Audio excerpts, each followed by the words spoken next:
I'm so thankful, everyone. I'm thankful for each and every last one of you. I am. It's not because you're paying me tithes. You know how much money we're saving? I'm thankful. I'm thankful. I'm thankful. And I'm not kidding. There it is. Let me get started. I know you guys don't feel like hearing me just laugh and talk. Let's get down to it. Here we are. And let's see here. There's so much reading today. Oh, that's in Ezekiel. I'll say that for later. All right. So our Torah portion is about this man. Okay. I don't know how old he is.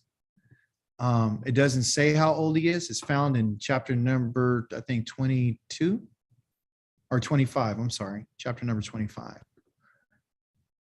It's in chapter number 25. So in chapter number 25, the first couple of verses, the first 10 verses is talking about our last week's Torah portion that dealt with what Israel was doing with the Midians, okay? The extended family members that set them up, okay? And they invited them to their festival called the Festival of Baal Peor. We talked about that on Shabbat. And what that festival was about, it was a sexual in nature, and also too, it had to do with feces and stuff like that. It was very filthy, okay? But now, starting in verse number 6, I said 1 through 10, forgive me, it's 1 through 6. No, it is 10, if I'm not mistaken. It is 10. It is 10, forgive me. 6 through 10 tells you about what happened with this young man, okay? His name is Pinchas. It's not Phineas. His name is Pinchas, okay? And this guy called Zimri, and he brought a woman named Cosby or Kazabi. He brought her back to show her off to his brothers, okay? Not to just the congregation. He just brought him back to his brothers, family members, people. Hey, look at this piece I picked up at the party. So he brings her back. Pinchas ends up seeing this, and he gets very upset. He has what they call zeal, okay? He gets this quinah for Yah, like an angry bird trying to protect her nest. This is what he gets like, right? And he saw this, and so what he did is he rose up and he went and he took a javelin, like a spear, and he went after them into this big tent, and he killed both the woman and this young man named Zimri, okay? And so the plague had ended up only killing 24,000 people. So what we learn here is that Yah is always hitting Israel. To be plagued by Yah means to be smoten, like to be smitten, like to put a stroke on you. It's like giving somebody a whooping, okay? So he gives them this whooping, and they're dying, 24,000. And so after Pinchas does this, in our Torah portion, Yahweh says this in verse number 10. Yahweh said to Moshe, which is why the Yahweh de Elo Moshe de Lamor, he said, Pinchas, the son of Eleazar, the son of Aharon, the Hakohen, he has Hashiv, he have turned my wrath from the sons of Israel because he was zealous. He was Bacano, and he had the same kind of zeal that Yahweh had with my zeal. And here's the trippy part, among them, so I did not killeth thee, okay? Killeth thee means to annihilate and to completely destroy. Let me write this up here for you. Right here. It's kind of interesting that it says killeth thee, like to kill, but it's right here, killeth thee, okay? Yah says he wanted to killeth thee, okay? And that killeth thee there means to completely get rid of Israel altogether. So this is another episode. How many times have we seen over the last couple of months in Torah portions that where Yah says, move out the way and let me just destroy all of them. Move out the way. See? So he was going to do that. But this man, this young man, okay, took action. He had some zeal for Yah. He had some pep in it. The trippy part about it is that, and I'm going to read it to you here in a second. It talks about his attitude about why he did it. Is something that had already existed within him. It says he did this and he stopped Yahweh from destroying all the sons of Israel, the whole entire congregation. I never knew that until I read it in the Hebrew. Okay, that it wasn't just talking about 24,000. There was more people that were going to die. Okay, literally everyone. But therefore, and before I go any further, what does that remind you about? When he talked about Aharon, what did he do?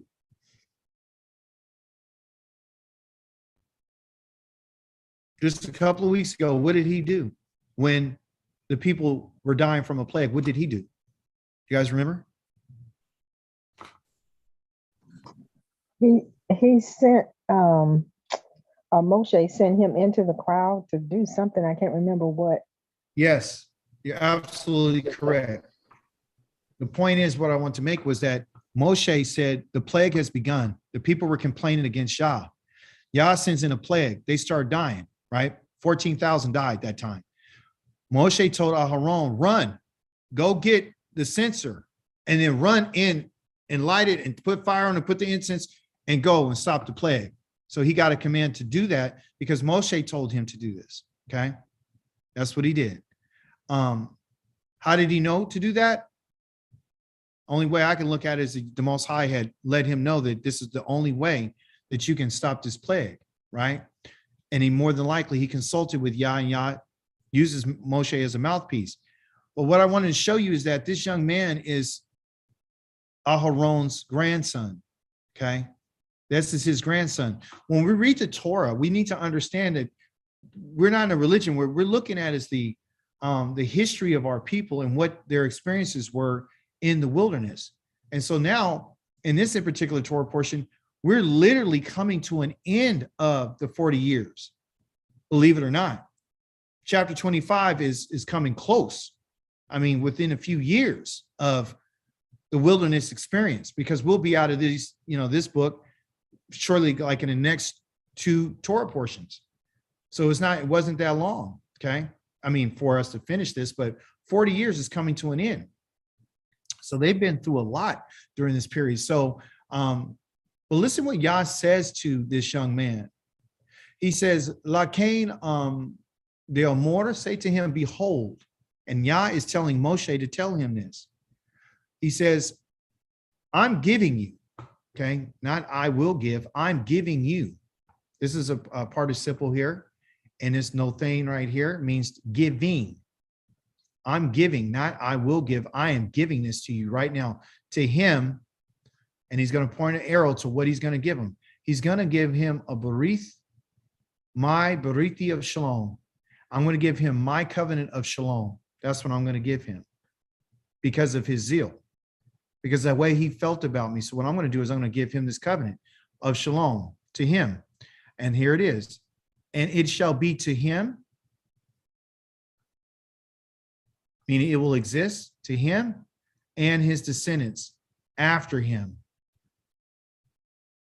That's what this covenant is going to be. This covenant is going to be to him for peace, my berithi, and I'm only going to give it to him, but I'm going to give it to his descendants after him. Everyone who comes after him, through his line, because of this one act of being zealous for Yah, right? He said, I'm going to give him a berith, meaning a covenant, an agreement of the priesthood. That's what I'm going to give him, an everlasting priesthood. So what he's going to get is a covenant, my covenant of shalom.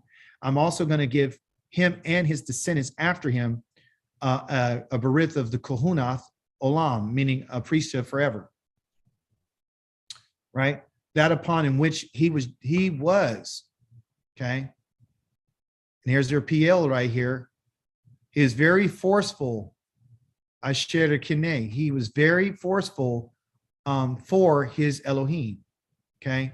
And he made atonement upon the sons of Israel. That's what he did. He made an atonement for the sons of Israel, just like his grandfather has. Okay.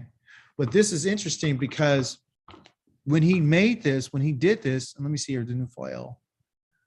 When he did this, like for what is it? Descending with my covenant to Allah. Or he did not consume him. Committee it is sons, proper Israel, he's zealous. Oh, that's what I wanted to show you.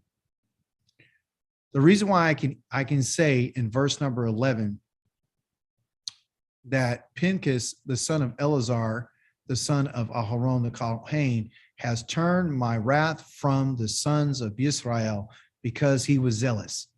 The way that this is being spoken of right here in this type of verb right here is a very forceful way. Okay. It's very intense because that's what a PL is. It's an intense way that is conjugated, meaning the action and how it was taken, but also too, it's an infinitive. And what this means is that when this boy was born and the way he's always been, just to who he is, he was born this way to be zealous. He's always been this way for Yah. It wasn't some sporadic act. It wasn't something that was spontaneous. This is something he's always felt. You see, this is what he's caused himself to do. You see, because, and what it tells me is this, and something that all of us can learn from. You and I we can move Yah to do something for us if we have this type of attitude.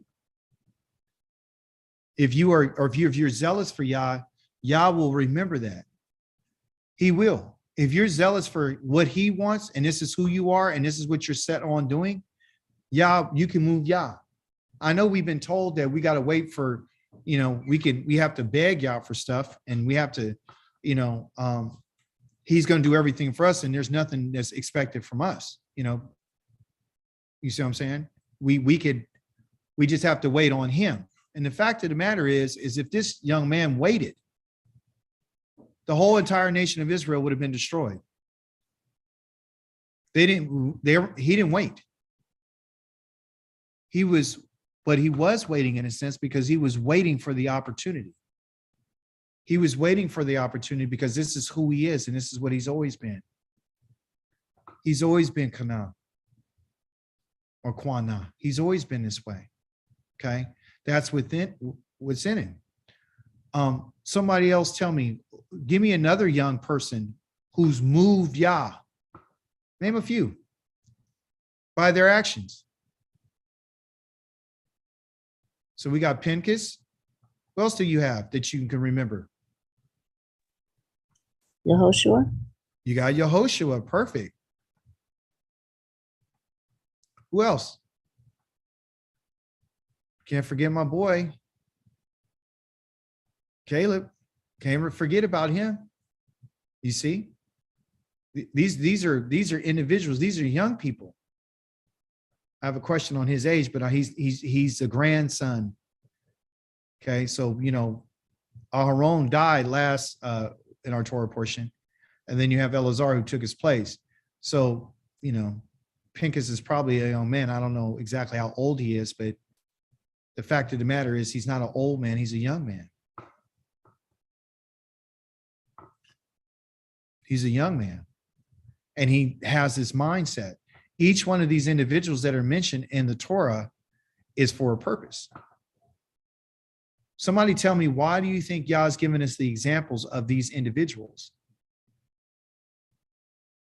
Why would he share that with us?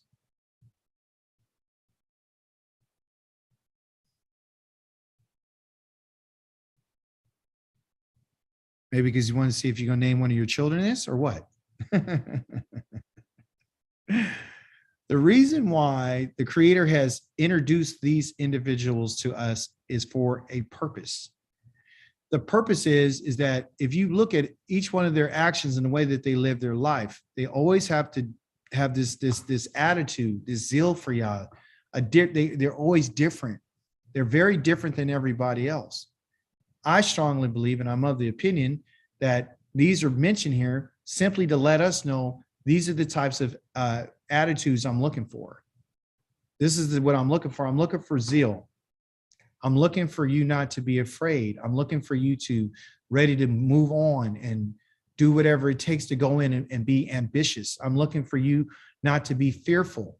I'm looking for you to be zealous for me. I'm looking for you to stand up for me. That's what I want you to do. Yah doesn't, often we say, well, he's Elohim. We don't need to stand up for him. But you see right here that based on someone standing up for Yah, a whole entire nation got spared. And we see that he wasn't even the high priest. So what gave him the right to go ahead and Yah considered to be atonement? Would it have been an atonement? And this is just a question I'm throwing out there. Would it have been an atonement if anybody else had done it from a different tribe? Or was it because he was from that tribe?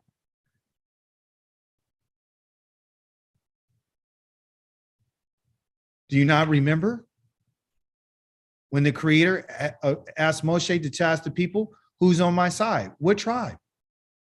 Who went to his side? Lewi. The Levites went over there, and the Kohen, they went over there. So this is part of their bloodline. This is part of their family. This is what they do.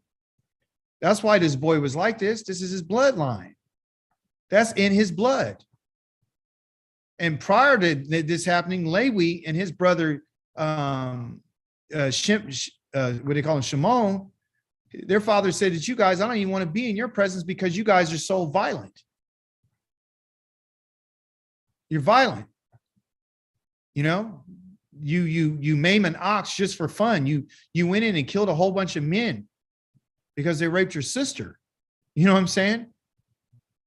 So you guys went in there and made a covenant and went and killed everybody. This is what they did. Am I telling you and I that you and I need to go around and be violent? No.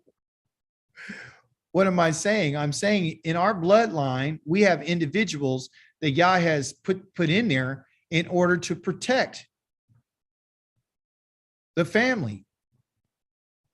Now, they might not be entitled to land, okay?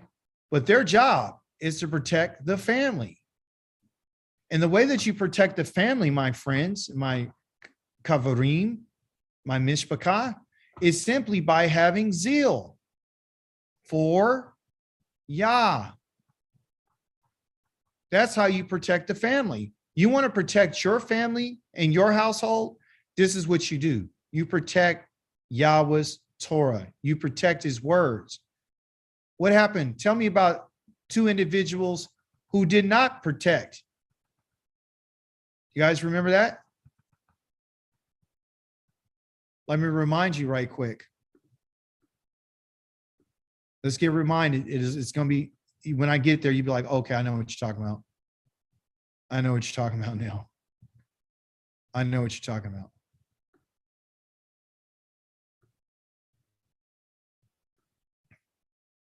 Oh, I didn't want to go there. I'm looking at the CJB, the Complete Jewish Bible. They're 99 or 98% hitting on all cylinders. Some things I do find that they're wrong in, but often I really don't. But let's deal with 1 Samuel right quick. Oh, that's in chapter number 2. Let's go to chapter number.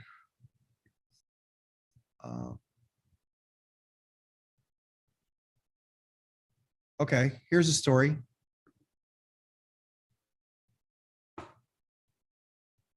When Eli, which is a priest, was very old, he heard about everything his sons were doing to all Yisrael, and that they were having sex with women during service at the door of the tent of meeting. Can you believe this? And of course, they're Kohen. He asked them, why are you doing things like this? I'm hearing bad reports about you from all these people. No, my sons, I don't hear Yahweh's people spreading a single good report. Okay.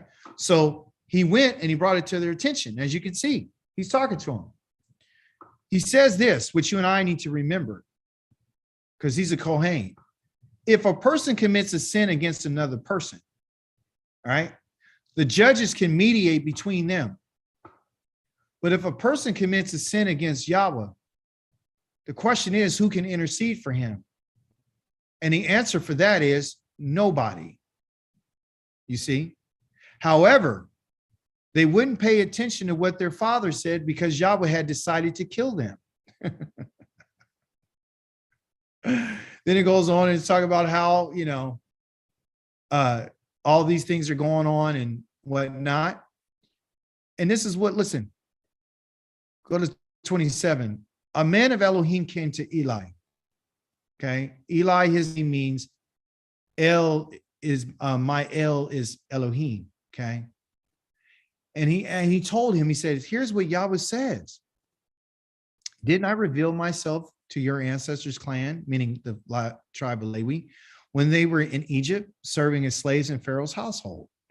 Didn't I choose him out of all the tribes of Israel to be my Kohen, to go up to my altar, to burn incense and to wear a ritual vest in my presence? Didn't I assign your ancestors' clan the offerings of the people of Israel made by fire? So why are you showing disrespect for my sacrifices and offerings, which I ordered to be made at my dwelling? Why do you show more honor to your sons than to me, making yourselves fat with the choicest part of the offerings of Israel, my people? Therefore, Yahweh, the Elohim of Israel, says, I indeed say that your family and your father's family will walk in my presence forever. But now, says Yahweh, forget it. I will respect those who respect me, but those who despise me will be met with contempt. Okay. What is Yah telling us? What is he saying? Somebody tell me.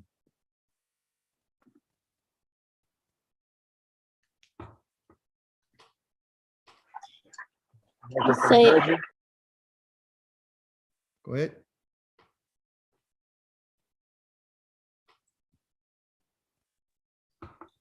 You get what you give. Okay. You get what you give. That's right. You go get exactly what you give. Yah is opening our understanding to let us know that you can have zeal for me. You don't have to be from a certain family. You could actually be a person that loves me and say that if you show me respect, I'll show you respect. That's what it is. It's a give and take. It's not, our Elohim is not saying, look, you guys can do whatever you want, and I'll just be your God and I'm going to always forgive you. That's not what it is. Okay. He's saying, if you have zeal for me, then you can show it. If that's in you, you should show that. The result of this man's zeal is a result why you and I are here today. That's why he's telling us the story. You see, that's the reason why. Yahweh was going to wipe Israel completely out, according to the Hebrew text. Okay, so you see that Yah is always allowing somebody to make a form of atonement, some what they call kaper, and kaper means to make a covering. So even though 24,000 people died, Yah says that I'm going to let you make an atonement for the people. Okay, so the trippy part about this is there was no sacrifice made. There was no sacrifice made of an animal sacrifice. There's several different forms that atonement. So we saw through Aaron, incense was used to make an atonement. We see here that killing somebody that was guilty, okay, and another woman was making atonement for the people of Israel. Yah did not kill the innocent to let the wicked go free. He didn't atone. Atonement is not made by killing the innocent. That's what he's trying to let us know. I'm not going to kill the innocent so I can let the wicked go. I'm not going to do that. The individuals that died were completely guilty. The name of the young woman who died, her name was Kazabi. Okay. Her name was Kazabi. And what's interesting about her name, because your name is your character in Hebrew, what's interesting about her name means to be a liar. That's what her name means.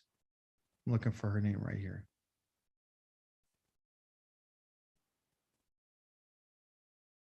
Where's the name at? Cosby. Sons, and he looked and he took and he went, and the men of Israel through, slapped the plague, 24,000. No, that was not right there. I was looking at her name earlier, meaning liar and sliding away. Yeah, she's a liar. So when they brought her there, right? When he brought her there, she was sent Okay. She was sent by, I'm looking for her name. Where's her name? Should be in here. Oh, it's probably at the end. I'm sorry. Where am I? Why can't I find? Oh, here it is. The name of the woman, the Haisha, who got killed, she was a Midianite, right? Yeah, her name is Kazavi, and it comes from Kazav. Okay.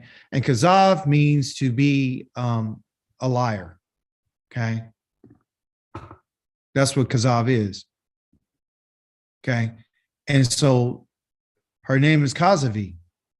Okay. So the part of her name that you don't see right here, but because I know the language, I can tell you, she has a yod on the end of this. Okay. And that yod means he, or it means a hand. And in grammar, it also means mais, ownership. Okay. So the one who sent her, he was a chief of the Midianite people. He was a Rosh. He was a head of one of the clans, okay, of their clans. So his daughter, he used her in order to go in and to be the liar to get into Israel. Okay. It was his lie. That's why he sent it. And because of that, if you read your Torah portion, you would find that Yahweh says, because these people have done this and brought this stress upon you, what we're going to do now is I'm going to bring stress upon them. I'm going to bring them. I want you to go to war against these people. That's what I want you to do, because they've caused my people to go into distress. Okay. They brought problems against you. Okay. That's what they've done. Listen what he says. Yahweh said to Moshe, saying, harass the Midianites, attack them, for they harassed you with their schemes, with their lies, which they seduced you, all of you, in a matter of Peor. They're the ones who are responsible for this. And Kazavi, which is the daughter of the leader, the Nasi of the Midian, the sister who was killed in the day of the plague because of Peor. She's the reason they sent her there. It was all a plan. So you tell me, why did they send these women? Why did they bring them to the festival? Distraction. They understand human nature. They understand. We can't use witchcraft on Israel. So what we're going to do is we're going to use sex to get to Israel. That's what we're going to use. And we're going to use them to come and bind our daughters to them. We're going to use our daughters to capture them. They didn't have any respect for their women, the culture of the Midianite women. Okay. As a result of this, which we'll find in next week's Torah portion, you'll find out. Yah has killed a lot of people. Okay. Because of what they've done. Okay. What do you guys think about, can somebody tell me what Pinchas's name means? It means dark skin. Yes, it means dark skin, but also his name comes from the word nakash, means copper, right? And it means serpent. Okay, the mouth of, in the first part of his name is the pei, which is the right here. Let me show you. Right here. So this pei right here, I'll just put it up here for you. And the first letter in this one right here means mouth. Okay. Okay. And the last part of his name is Nakash. Okay. Or Nakas. And Nakas means snake or a serpent. Okay. But it also means brass. Okay. Because they got a word for brass called Nakosheth. Okay. So it means brass serpent. So his name means the mouth of the brass serpent. Somebody tell me about what happened about a week and a half ago through our Torah portion with brass serpents. The people were being bitten by serpents, and Yah told Moshe to erect a pole of copper with a snake on it, and all who looked on it were healed. They were healed. Okay, so we can see a connection between him taking action, okay, and the people were healed because they were talking crazy. Remember? So what we see here is, this is what Yah is letting us know. You could get in trouble for what you say, for what things are you speaking, but also too, you're going to get in trouble for the things that you do. It's not only what you speak, but it's what you do as well. because they go hand in hand. Okay, and that's evil. Everything begins with this. I'm trying to tell you something. Speech is the number one weapon. It's the number one tool to get you to do things and to feel a certain way. So all you got to do is hear a word and somebody to say, all somebody got to say is, I love you, and you believe it. All someone can say, I care about you, and you believe it. All somebody got to do is invite you to a party and act like they care about you, and you believe it. You believe everything everybody says. And Yah's telling us, you better stop listening to people. Okay, because it's their speech. What happened in the garden? Somebody tell me. Serpent tempted Eve. How did he tempt her? How did he tempt her? Getting her to doubt exactly what y'all told him about. Yeah, eating. and guess what? He didn't ask any questions. All he did was make a statement. Right. That's all he did. He didn't ask any questions. He just made a statement. And she responded to it. Okay. And as a result of her responding to the statement and the question what the Creator said, cost her her rulership. You do know that, right? This is what happens. Did you guys realize that every last one of the leaders of Israel has been killed over the last several weeks?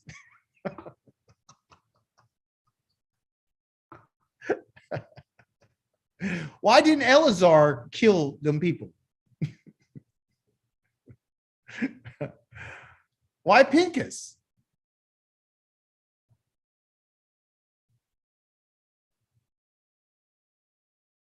Is because he's the one. He's the one that had it in him to do it. He was built that way. This boy was being trained. Okay, his training as a Kohanim didn't start when he turned a certain age. Remember, what's the Kohanim's lifestyle? What is their lifestyle like? Talk to me. How are they supposed to live? Kadesh. They Kodesh all day long. Pinchas was sitting there when they have those offerings that they eat. Guess who was sitting there eating them? He was. Pinchas was there. Because remember, he said, all your sons and your daughters, if they're virgins, can eat. If they'll be able to eat from this. This is how they survive. You see? So the way that the Kohanim live is not only for themselves, as we learned over the Torah portions, the Yah has given them as a family to us to look to get answers. Okay? And to learn how to live. That's their job, is to teach us how to live. So we can look at this example of Pinchas and understand that Yahweh rewards zealousness. He rewards that. He rewards zeal. Remember, some people say in what they would call the Greek writings about you got a zeal, but you don't have no knowledge. You got a zeal for the word, but you don't have any knowledge. They've downplayed zeal. They don't want you to be zealous for Yahweh. They don't want you to be zealous for him. You see? That's the whole goal, is to dumb you down to where you feel not empowered. You understand? Later on this week, Koti Rivkwa, she's having her ladies class, and she's going to be dealing with the women. You know, in our Torah portion, there's 5 women.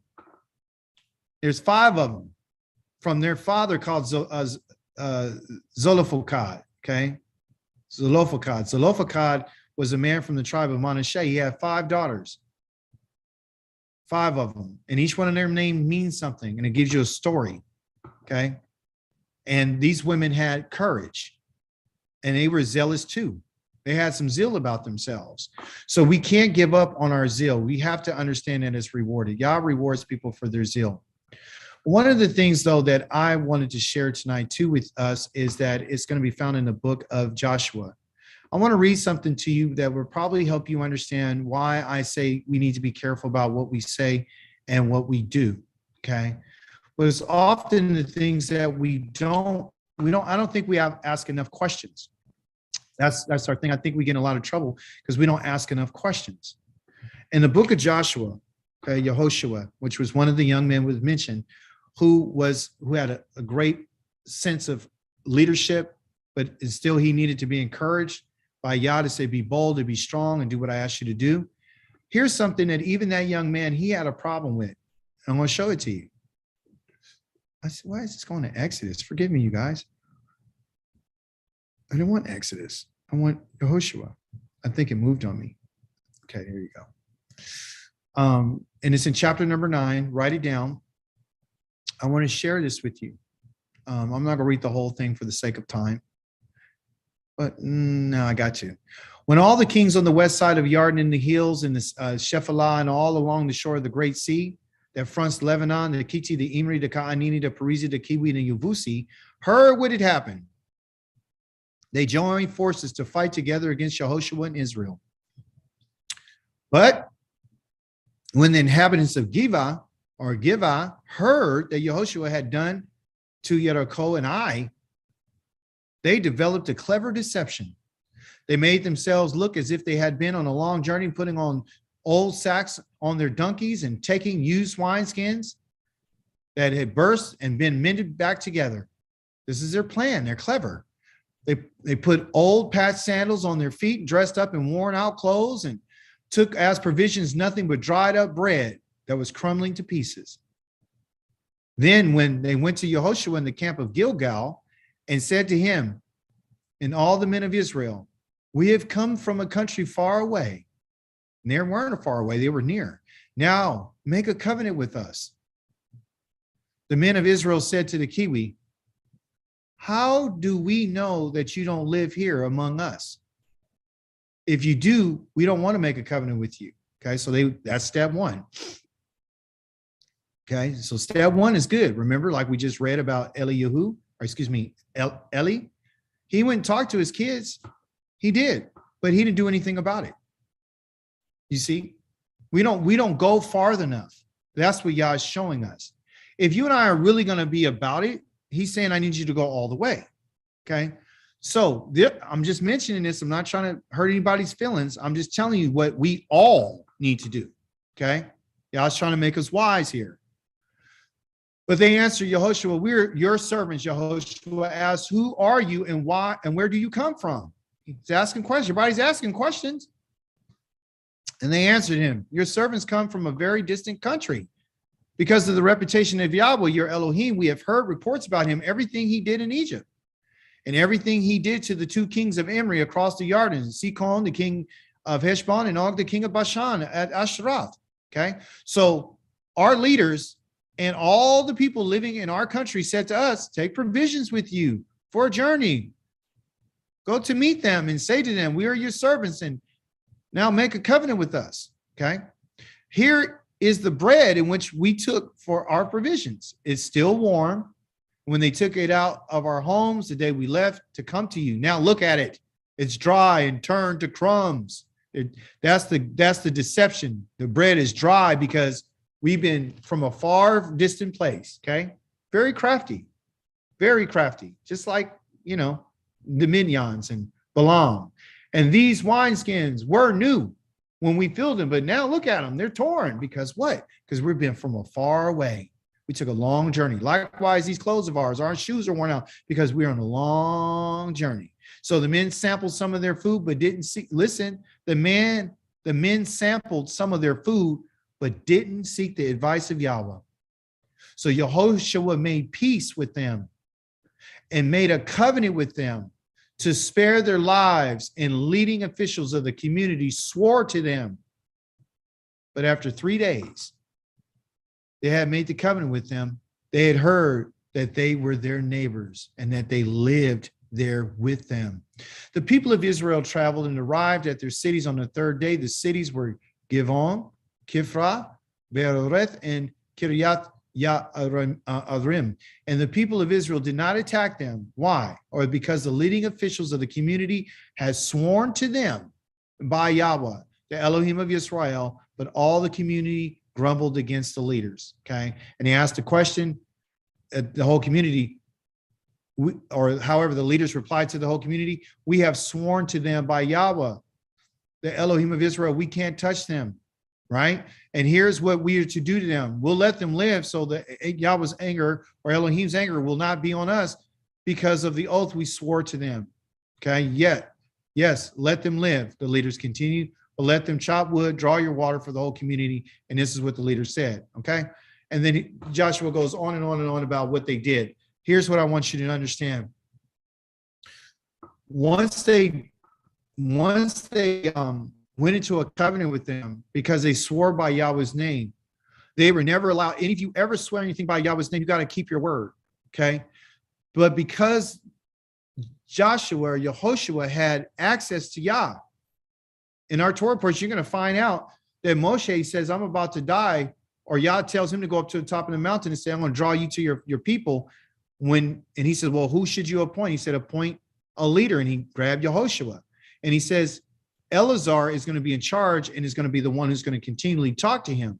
So Eleazar is now going to be the leader, literally, like to get the word of Yahweh. Reason for this is because Yahweh is not talking to any other prophet, not directly like he talked to Moshe. He's using the Urim and the Thummim, which are these two elements that are used for the priest. So when Yah makes a decision. So I brought you to this story so you can understand something. We sometimes ask questions, but we don't go farther. And the farthest point that you and I should go is asking Yah. We need to consult him. You and I we don't have a priest before us, right? And he knows that when you and I are not going to have a priest before us right now and in our exile. But it doesn't mean that you and I cannot go to him in prayer. And it doesn't mean that you and I cannot seek his advice. It doesn't mean that Yah is not going to give you something in a dream. Yah will warn people in dreams. He has. In the book of Job, it says that he helps warn people about what's coming to them if they would seek him. So I'm giving you the counsel tonight that asking questions is okay, but you and I have to go to the furthest step that we need to and ask the Creator about what it is and what things mean. And so back to what Pinchas is doing and what the children of Israel experienced, this young man, he had a whole different type of mindset. He had a whole different mindset. It was just in him. And Yah's looking for that from us. He's looking for that type of behavior and that attitude that you and I should have this burning desire for him. And that has to be in all things. It just can't just be, just reading the Torah as you just read it, but it has to be in our life. It literally has to be part of who we are, and it has to be part of our mindset. And so, I would challenge you to seek Yah in everything that you do. And I know, we're not being religious, but we do have an Elohim that does listen. He's the one who made the ear, so he does hear. He's the one who makes the eye, so he does see. He says that you guys make an offering to me, and so Ruach Nakoach, he does smell. He made the nose. And if he made all these other things, surely he understands speech because he's made it. And you and I, as his children, have access to him. And we need to start utilizing that access. We need to stop keeping our relationships out away from Yahweh. We need to start bringing everything to Yahweh, because everything that Israel was to do was to consult their king. And that's what Yah is asking us to do. And the more that you and I begin to start to consult him and start asking questions, then you're going to start getting some answers. And then you're going to develop, because right now, you guys, what we're trying to do is we're trying to develop a relationship with our Creator. That's what we're doing. We're saying, hey, we're sorry for what our ancestors did. We don't want to continue down that same path. We want to follow what you say. What is it that we need to do? Why would Yah ask us to pursue him and to change our mind about things if we didn't have the capacity to do so? So it's up to us. And what I'm saying is, no one forced Pinchas to do this. This was something that came from within. So you and I we can do the same thing. That's what it is. That's why Yah shared it with us. You and I can develop a nice, healthy zeal for Yah. I'm not telling you to go out there and get a spear and go kill anybody. I'm telling you, you and I, there's a lot of things in our lives that you and I need to go pick the spear up and stab it. Okay. There's a lot of things that you and I see around us that you need to put to death. And it's not people's, it's mindsets, it's attitudes, it's behaviors, it's things that you may watch or things that you may hear. Is anything that's going to be offensive to our Creator. You and I have to take responsibility for what we see, what we listen to, what we speak, and where we're around and what we put our hands on. There's no way around it because Yah has given these faculties to us in order to judge situations. He gave you your ears not just so you can listen to just people talking. He gave you your ears so you can make a judgment call. Hear what someone's saying, weigh it out and measure. That's why the ozanim, as I've been telling you, are called scales. Okay. What does he give you the eyes for? So they can be a witness.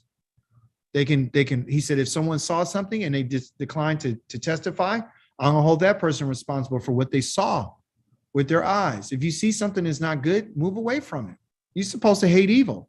That's what we're supposed to do. Okay. Also, our tongue. Our tongue, again, is one of the most crucial things that you and I have. We can destroy with it. We can build up. We can encourage with it. We can love with it. We can do a whole bunch of things with it. It's very, very powerful. You know, we're moved by what we hear with the songs people sing with it. You know, we can yell with it. We can curse with it. We do all kind of stuff with it. You know, we can bless it. We can bless with it.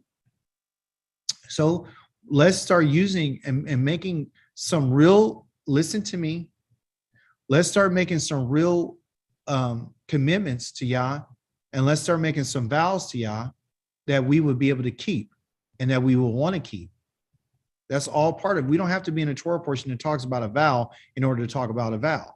We are Israel. We are bloodline descendants of Abraham, Yitzhak, and Yaakov. If you feel that you can make a vow to Yah and you can keep it in terms of something, you know, about learning, you know, or not doing certain things anymore, make a vow to Yah and keep your vows. If you tell him you're going to study more, then study more.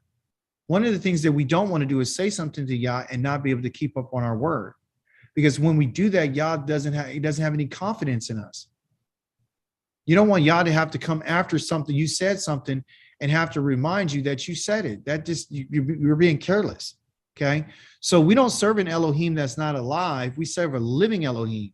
And because he is alive, he has, you can see that he has zeal. He said that he had my zeal. If you look at that carefully, he says, my zeal. This man had my zeal. He had the same zeal that Yah had. Yah was willing to kill everybody, but he said, because he demonstrated how I felt on that one moment with those two people. So what is Yah telling us? He's telling, I don't need to kill. If I don't have to kill 24,000, I won't kill 24,000. But if I have to, I have to.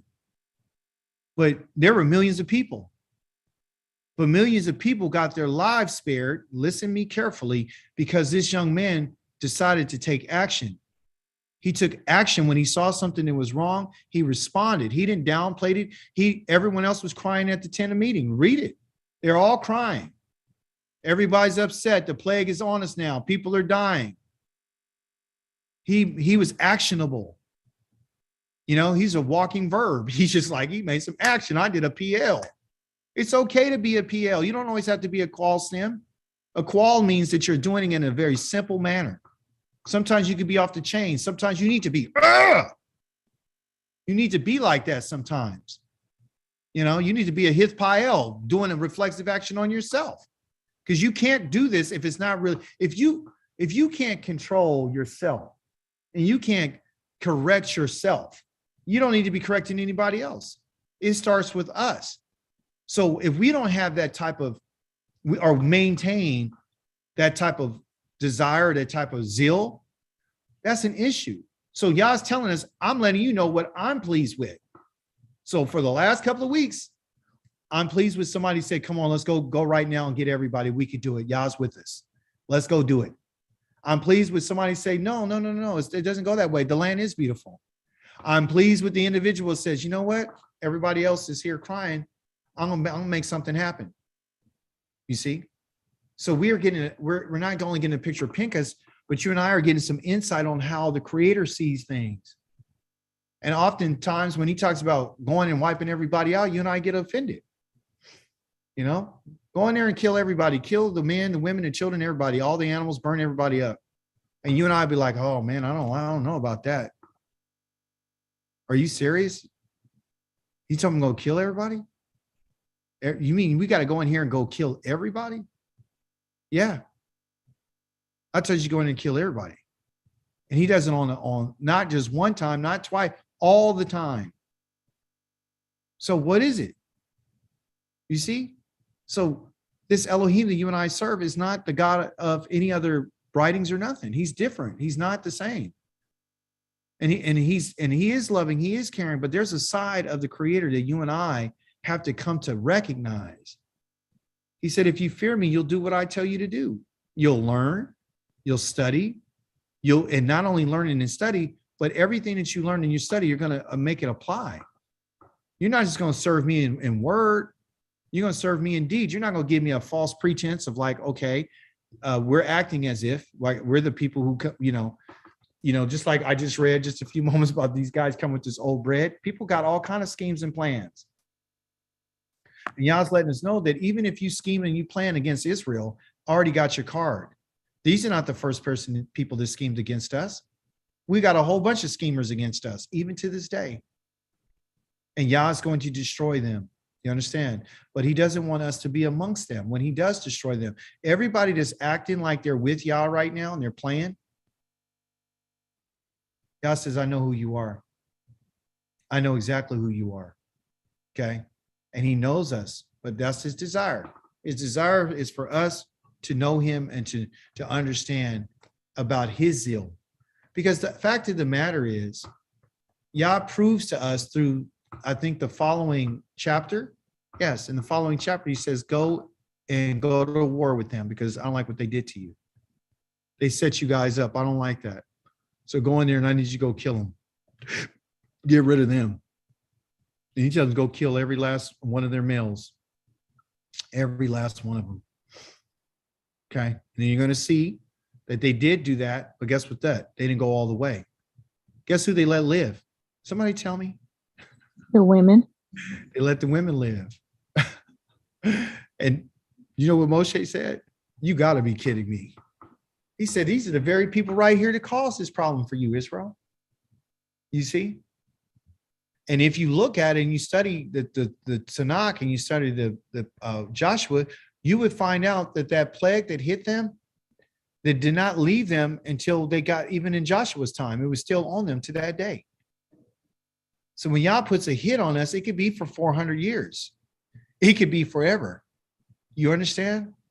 So Yah's demanding more of us. I told you guys a few weeks ago or months ago, I said, you know what? Yah's asking for us to elevate and to go higher.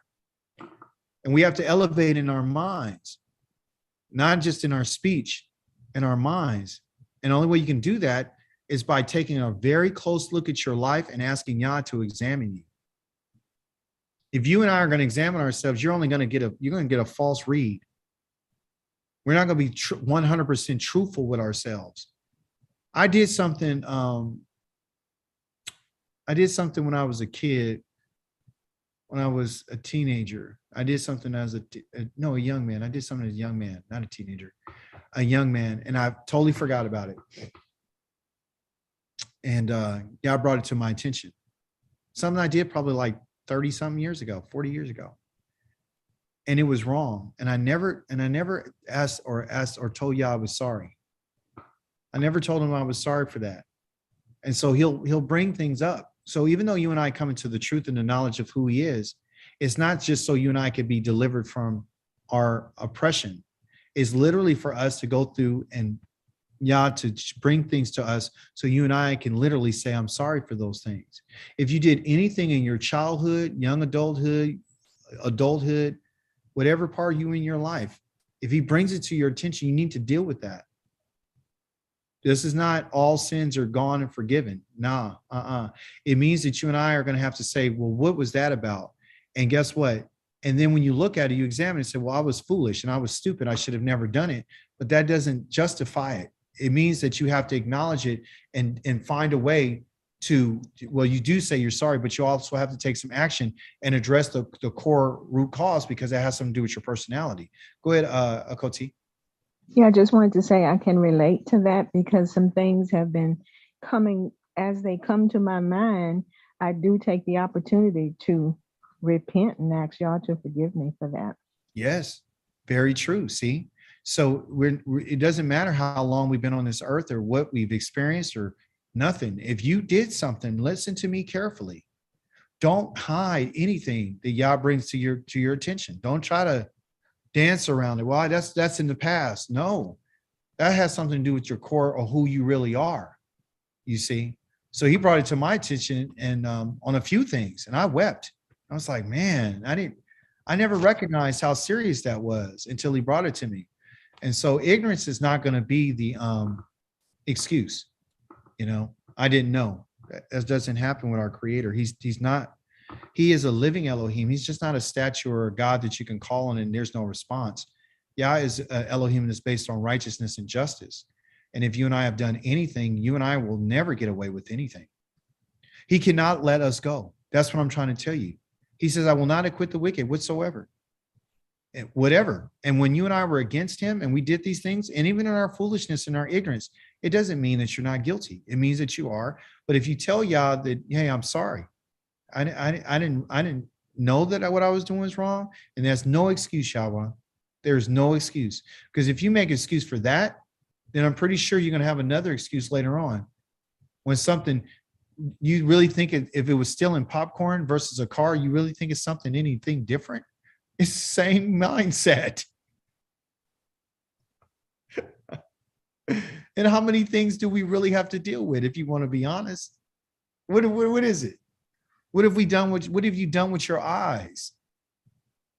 Just think about what I'm saying to you. What have you done with your eyes over the last couple of years since you were born? What have you done with your mouth? What have you listened to? And what did you ignore? Even ignoring your mother, your father, it's dangerous. That's against the king of the universe. And we've never been told, but it doesn't mean you're getting off. It means that I'm going to bring it to you. I want to see what you want to do with it. See what I'm saying? An evil man or evil woman will ignore the truth. Not a righteous person. A righteous person is going to deal with it and say, okay, I found out. Now what I'm going to do? What I'm going to do? I'm going to speak against those things. What did King David say when he committed adultery? What did he say? Against thee only have I sinned. And he says, if you would forgive me, then what? What did he promise to do? I'm going to teach the wicked not to do the same.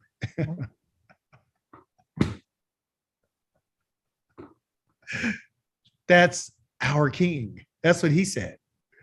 If you stay with me, I'm going to teach everyone else not to do what I did. Only you have I sinned against. I thought because I killed him. No, it's you that I've sinned against.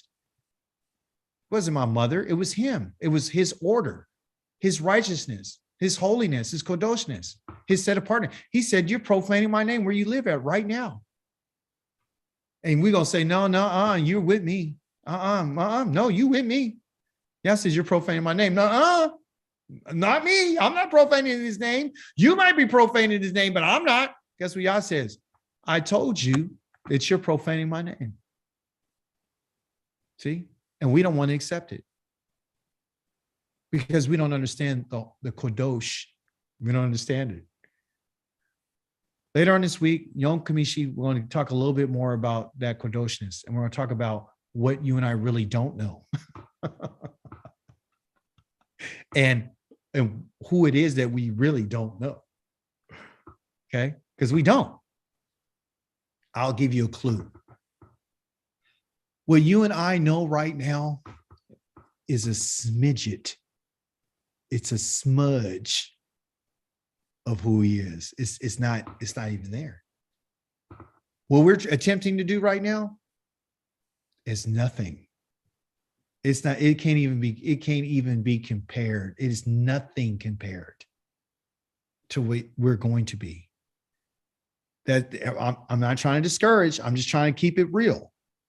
What you and I are doing and who we are right now is nothing compared to who we are going to be. It's going to be on a whole nother level. But that's why if you and I can't pull, and this is the scary part, if you and I can't pull it off on this level, you ain't going to the next level. You're not going there, and you're not getting there, and you're not going to get it. Yah's not going to give it to you. He's not. He's not. Okay, I want you to think about this. Yah gave a promise to Abraham, Yitzhak, and Yaakov, right? He said, I'm going to give you a land. Isn't that what he told them? I'm going to give you a land. I'm going to give you descendants, right? He did that. Yes. What did he promise to give to us?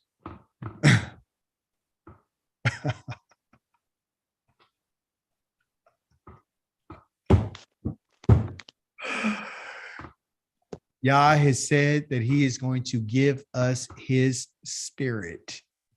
And I'm going to put the Torah within your mind. That's what I'm going to do.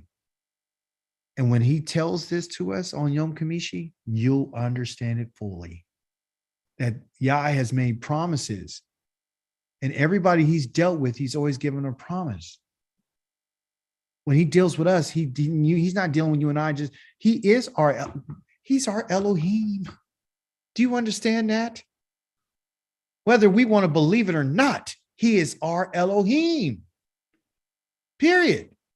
He's our Father's Elohim. Period. That hasn't changed. That's done. That's over. Did he give them the land? Did they go in? Yes. He did that, didn't he? Yah's made a promise that I'm going to be your Elohim and I'm not going to forget you and I'm going to come and rescue you. And what I'm going to give you, I haven't given to anybody else. I didn't even give it to your ancestors that came out of Egypt. I didn't even give it to them, but I'm about to give it to you. Because after this, there won't be no more me putting you out and all that kind of stuff. You never have to worry about this again. So you and I are chasing something. And it is the land. That's our promise. We get that. Well, the ultimate promise for us is for Yah to give us his spirit, to give us the ability to keep his mishpatim and his kukim. He made a guarantee about that. But you and I have to be proven. Listen, you have to prove. You have to prove that you trust him.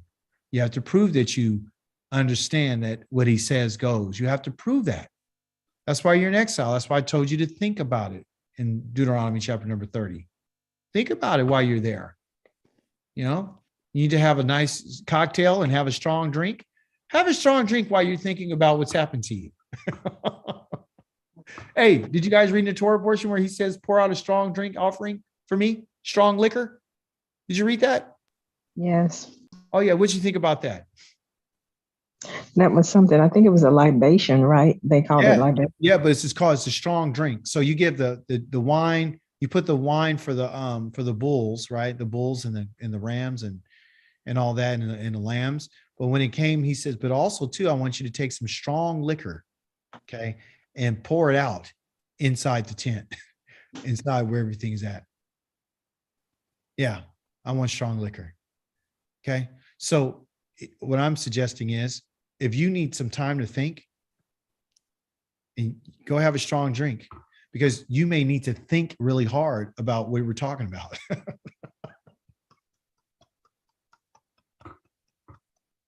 Just a joke. I don't care what it is. When you got to get your mind right to settle down so you can stop and think, it's like take some time to think, and you need to think about it. All right. Because what you're talking about is your future. Praise be to the living Elohim. Any questions, statements, contributions? I have a remark, an observation, I guess you'd call it. From Yes. the scripture that you read from Joshua, when Yes. those people made a covenant with Joshua and the Israelites, they did so under false pretenses. They lied. But because the Israelites made the covenant and invoked the name of Yahweh, they were bound by that covenant. In this country, that would have been grounds to annul the covenant, Yes. but not in God's terms. So how powerful. Thank you for that. Those remarks and that observation. How powerful is Yah's name? That if you found out somebody lied, you can't kill them. Yep. Because you swore to them that you can't kill them. So if he's so strong about that, how about when you and I said, I'll do everything you said? Yeah, and that's what we said. And that's what we said. And we said, well, I wasn't there. I didn't say it. No, your ancestors said it. They said it for you on your behalf. You see? So we're here now. So we have to make those decisions, and we also have to seek the counsel of Yah. You see, because before we say or do anything with Yahweh's name, we got to be very, very careful. That's what I'm getting. He wants me to be extra careful when I mention his name. He wants me to be extra careful, period. Because he's not playing. He's not playing. It's not a joke. It's for real. This is for real, folks. Okay, this is not fake. This is not a religious channel. This is for real. Okay, this is as real as the nose on your face. This is real. Yisrael, this is real. Hallelujah. Lila Tov, everyone. Sleep well. If Yah's willing. Yes, God willing. Yah's willing. Hallelujah. I'll see you. Shalom. Shalom.